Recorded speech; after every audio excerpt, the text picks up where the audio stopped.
Welcome to சுடு தண்ணி. இன்னைக்கு நம்ம வீடியோவில் ஒரு சூப்பரான ஸ்நாக் ரெசிபி தான் பார்க்க போகிறோம். மசால் வடை எப்படி பண்ணுறதுன்னு பார்க்கலாம். மசால் வடை சுட சுட சாப்பிட்றதுக்கு ஒரு சூப்பரான ரெசிபி. நல்லா கிறிஸ்பியாக செஞ்சால் அருமையாக இருக்கும்.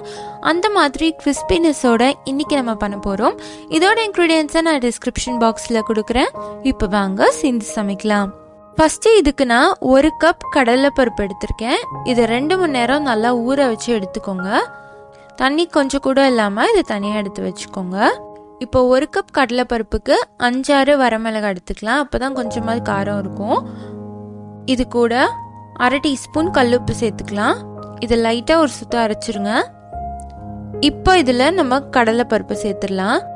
முன்னாடியே நம்ம கடலைப்பருப்போட மிளகாய் சேர்த்தா சிலது சம்டைம்ஸ் அரையாமல் அப்படியே முழுசாக நிற்கும். அதனால ஃபஸ்ட்டு ஒரு சுத்து போட்டு எடுத்துட்டு அதுக்கப்புறம் போட்டிங்கன்னா நல்லா அரைஞ்சிரும். இப்போ இதை ஃபுல்லாக சேர்த்தாச்சு. இதை இப்போ கொரப்பாக அரைச்சிக்கலாம். பல்ஸில் ஒரு 3 சுத்து போட்டு எடுத்திங்கன்னா கரெக்டாக இருக்கும். பாருங்கள், இது ரெடியாக இருக்குது. இதை ஒரு பாத்திரத்தில் சேர்த்துக்கலாம்.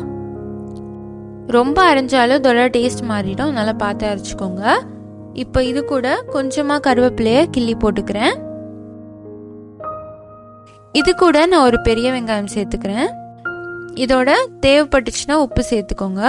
இப்போ இதை நல்லா பிசைஞ்சுக்கலாம்.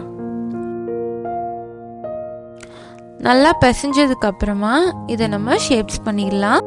கொஞ்சமாக எடுத்து இந்த மாதிரி உருண்டை பிடிச்சிக்கோங்க. இந்த மாதிரி உருட்டிட்டு லைட்டாக இப்படி வச்சு அமுத்துனீங்கன்னா கரெக்டான ஷேப் வந்துடும். இப்போ இதை நம்ம டைரெக்டாக ஃப்ரை பண்ணிடலாம்.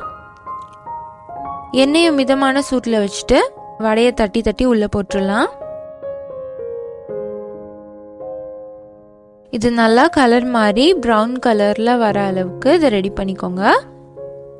பாருங்கள், இந்த மாதிரி கலர் மாதிரி வரணும். இப்போ இது ரெடியாக இருக்குது. இதை எடுத்துடலாம். நம்மளோட மசால் வடை சூப்பராக ரெடி ஆயிடுச்சு. ஈவினிங் டைமில் சாப்பிட்றதுக்கும் இல்லை மோர் குழம்புல போடுறதுக்கும் இது ஒரு பர்ஃபெக்டான ஒரு ரெசிபி. ரொம்ப ஈஸியாக நம்ம செஞ்சிடலாம். வேலை ரொம்ப கம்மி தான். கண்டிப்பாக நீங்களும் வீட்டில் ட்ரை பண்ணி பாருங்கள். இந்த ரெசிபி உங்கள் வீட்டில் இருக்கவங்களுக்கு ரொம்ப ரொம்ப பிடிக்கும். இந்த வீடியோ உங்களுக்கு பிடிச்சிருந்தா லைக் பண்ணுங்கள். சுடு தண்ணி சேனலை சப்ஸ்கிரைப் பண்ணுங்கள். தேங்க்யூ.